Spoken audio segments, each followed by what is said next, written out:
calling it a disaster. I mean, this is Twitter where disasters like thrive.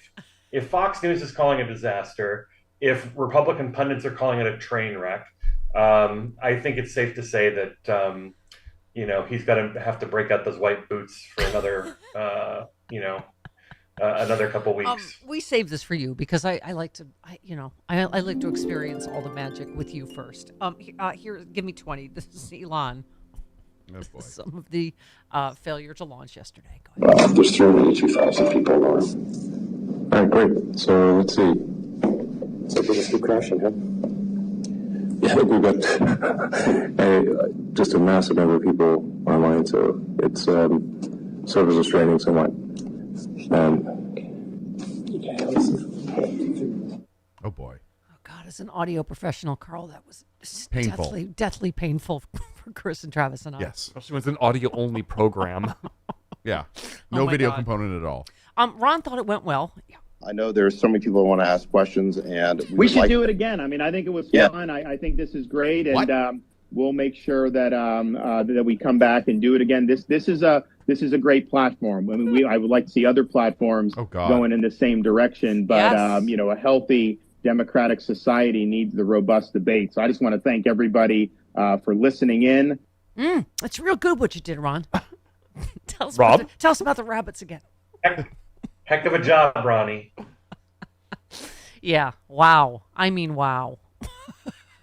We were saying, Tim, what was this? In campaign life, when a website goes down, it's not a good thing. I know people point at it and say, "Oh, it's a demonstration of all this traffic." Right. Oh, it's so but popular. if you're running a multi-billion-dollar company and you can't withstand traffic, there's a problem. Yeah. Yeah.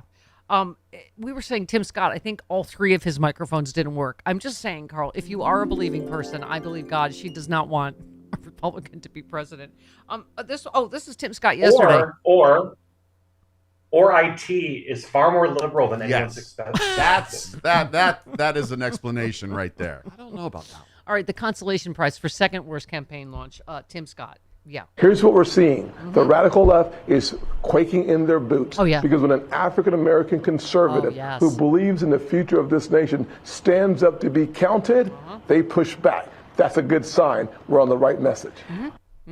Yes. Quaking. That's how I describe it, right? Quaking in our white boots. Yeah. Lots of people have challenged Trump. I don't think anybody yet has announced that he has anything to worry about.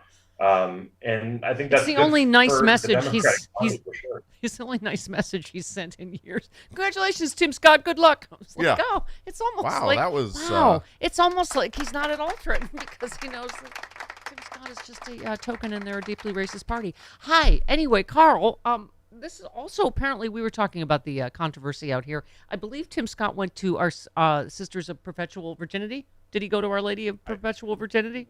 Maybe we don't. He doesn't like to answer questions about that. It's a coincidence that both senators from South Carolina are confirmed bachelors. Right. So this is what Ted Cruz. This is a Newsmax asking Ted Cruz about Tim Scott. Tim Scott's personal. Okay, Yes. this is great. And I'm glad for Tim's voice. I think he's a very important voice in the Senate, and I'm sure he will add a lot to this race. Yeah, so amazing life story, personal story, but we don't know a lot about his personal life. And at some point, those questions will be asked as we make our way closer to especially August, the debate stage in Milwaukee. You have a comment on that? Oh, look, I'm sure that there will be nasty political attacks between the different candidates in the primary. That we can expect. We've already seen some of that. And it's a rough and tumble business. That's how it operates. Yeah, somebody insults your wife, and you just got to suck it up because you're a giant. See. If anybody knows about rough and tumble, it's the Zodiac killer, whose father killed Castro. Yes. So, and whose wife is a hound dog, went. according to Donald Trump. Yeah. Okay, I have one last one. You'll get this, Carl. Chris will not. Who said until a drag queen walks into a school and beats 8 kids to death with a copy of To Kill a Mockingbird, I think you're focusing on the wrong. Who said that? Me? Yes. Oh, Snagglepuss. No, that was Wanda Sykes. But isn't that hilarious and also just completely accurate? Yes, accurate in what this election should be about, right? The fact that one white supremacist complains about Amanda Gorman's book and they take it out of a school, insane. Well, I think schools would be wise to listen to their librarians who are trained to pick literature and books that are age appropriate for their readers. I think that that's what they're trained and that's what they're there for. Yeah. Yeah, the Florida parent behind the band of Amanda Gorman's poetry book has ties to the Proud Boys and the ultra-conservative Moms for Liberty.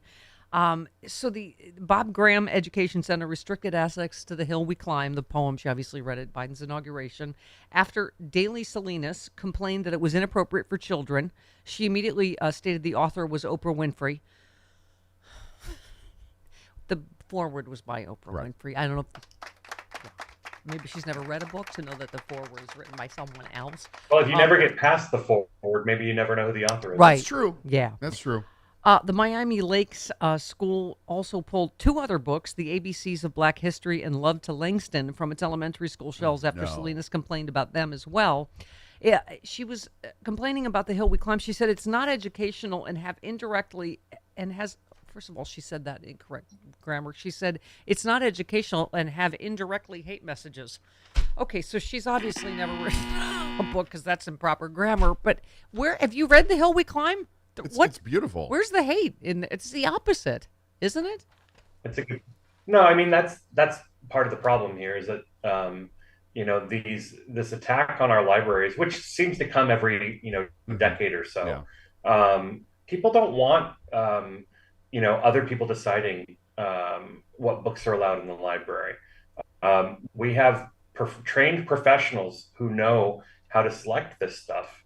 And if parents want to have a hand in that, they certainly can. In our system, they can see what books their kids are checking out of the library. Yeah. But this attack on 1,600 books and counting have been banned in school libraries across the country. I'm proud that in our school system we haven't banned any. Yeah. Carl, the number I've heard on television several times, it's a total of 11 parents that have resulted in all the book bans across the country. This woman who got the Amanda Gorman book banned, her social media accounts suggest she supports extremists. Earlier this year, she shared a Facebook post called "The Protocols of the Learned Elders of Zion" that featured anti-Semitic tropes because, of course, it did. I mean, right. We were talking. I don't know if you heard the first segment. We were also talking about Target. To some degree, backing down, moving their pride displays to the back of the store or whatever because of violent threats. And I just feel like this whole period of history we're in is about backing down to bullies or not. Or the majority of us standing up against hate. Well, and I mean, now is the time for everybody to stand up for their LGBTQ friends, family, and loved ones. I got endorsed recently by FCPS Pride, which is the local pride organization here, and on cue, the anti-equality zealots came out of the woodwork calling me a groomer. Sure. So this is what we're up against, and the only way to defeat it is defeat it at the ballot box. Yeah. To show that we don't support this kind of hate. Or go to mooksforcarl.com to show we can stand up to this kind of hate. Let's talk about happier things. This was the breaking news this morning. Who knows? I think Harry Littman said, "I'll believe it when I see it." Mark Meadows is rumored to be cooperating with federal investigators looking into Trump's efforts to overturn the election, which legal experts say could be ruinous for the former president. A source connected to Trump told CNN they've heard rumors that Meadows may be cooperating with federal investigators or possibly as a target of the criminal probe himself. One legal expert said if he's cooperating, it's game over. Yeah, it's hard to know, right, exactly what's going on right now. Jim Palatore, is that the name that just stepped down? Hard to know whether it's because he's a target, because he's a cooperating witness about obstruction. But it feels like there's a lot of... Go ahead. I think the quote from inside Trump's camp was actually directly, "He might be squealing like a dirty rat." Maybe that wasn't exactly what they said, but that's what they meant. And look, there's a lot of moving pieces that are moving very, very quickly right now here with Meadows, but you've also got, Trump's lawyers resigning and the ones that are left sending hurried letters to the attorney general. I mean, all of these things point to the trap getting tighter. And the likelihood that Trump is going to be facing more indictments. Yeah, absolutely. Well, Empty Wheel, who's great on Twitter, said if you want to sit down with a prosecutor pre-indictment, you go to the prosecutor, not his boss, who is recused precisely because being more involved would be politically inappropriate. The letter is in part an attempt to politicize something that Garland depoliticized. And, further, people are saying, and you also don't post it on your social media. Yeah. You send a private letter if you're So, yeah, I mean, everything points to that he's going to be indicted, and they're just trying to, they're already talking about how to fundraise off it again, right? One of the other things that I've heard legal experts talk about is how this is what you do when the prosecutor's already decided what they're doing. You try to go over their head. And so if that's where we're at, then it's imminent. Yeah, absolutely. The best thing to do is mooksforkarl.com. That's right. That's what I'm told. Yes. It's the only way to fix America. Show the haters that you don't support hate. Go to mooksforkarl.com. Our deadline's on June 8th. Yes, you are on the side when you are choosing between love and hate. Love. Karl Frisch is love. He is. And Dexter, too. Thank you. And Dexter, too. We love you both. Goodbye. Thanks, Karl. Bye, honey. 47 minutes after the hour. This portion of... Hi, good morning, Malcolm Nance on Secret Mission. Hello. Good morning. In my last hour of my secret mission, which means I got to go get the dogs out of Hawk. Yeah. Exactly. Well, we just played, I don't know if you heard that, Dan Goldman. This mustn't be